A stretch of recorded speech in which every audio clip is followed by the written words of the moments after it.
مثلاً اگر بچے نے سلام نہیں کیا تو دوبارہ بچے کو باہر بھیجیں اور واپس آ کر سلام کرنے کو کہیں، یا بچے نے کھانا کھانے سے پہلے والدین جن جن چیزوں کو ویلیو دیتے ہیں وہ چیزیں بچوں کی زندگی میں بہت السلام علیکم ورحمۃ اللہ وبرکاتہ۔ محترم والدین، اسلام عمل کا دین ہے۔ اسلام میں نصیحت سے زیادہ عملی نمونہ بننے کو ترجیح دی گئی ہے۔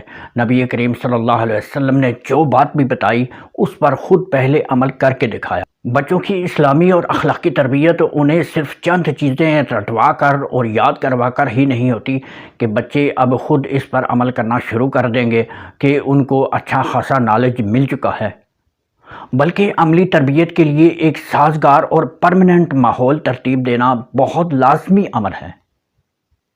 میں آپ کو ایسے 6 برننگ پوائنٹس بتاؤں گا جن کو سننے اور جاننے کے بعد آپ کے لیے بچوں کی تربیت کرنا بہت آسان ہو جائے گا، لیکن اس سے پہلے چند چیزیں سمجھنا بہت ضروری ہے۔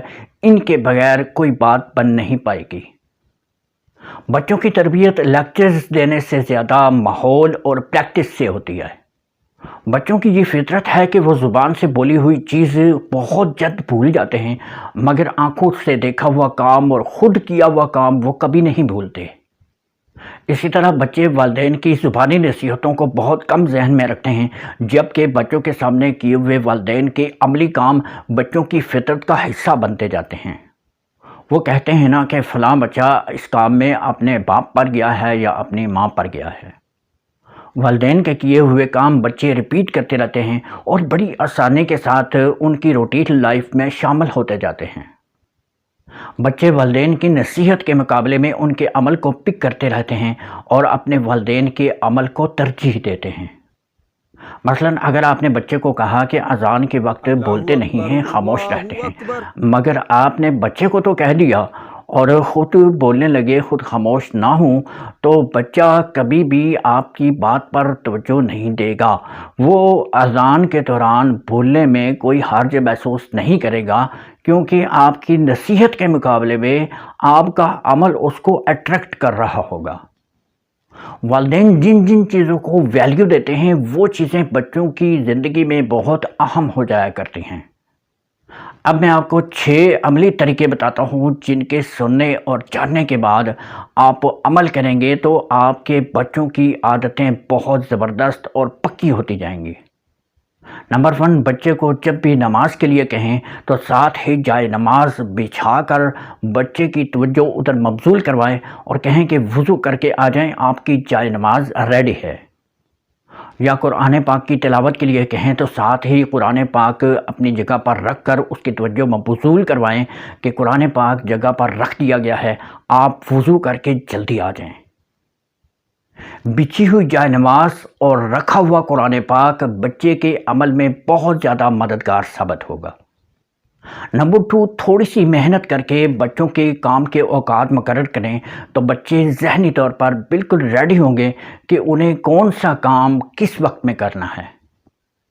نمبر 3، کچھ کاموں میں بچوں کے ساتھ عملی طور پر شامل ہو جائیں، مثلاً نماز کی ادائیگی کے وقت اور قرآن پاک کی تلاوت کے موقع پر۔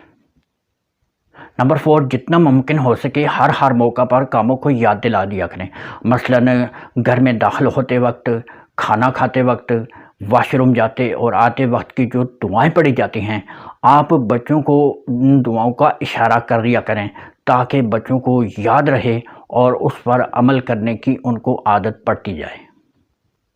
نمبر 5، جو کوئی بھی چیز تقسیم کرنی ہو تو وہ بچوں سے تقسیم کروائیں، یا کسی کی مدد کرنی ہو تو وہ مدد بچوں کے ہاتھوں سے کروائیں، بچوں کے اندر اچھی عادات ڈیولپ ہوں گی۔ نمبر 6، موسٹ امپورٹنٹ پوائنٹ، اگر بچے نے کوئی کام چھوڑ دیا تو بچے کو فوراً وہ کام دوبارہ کرنے کے لیے کہیں، اس پر امپلیمنٹ کروائیں۔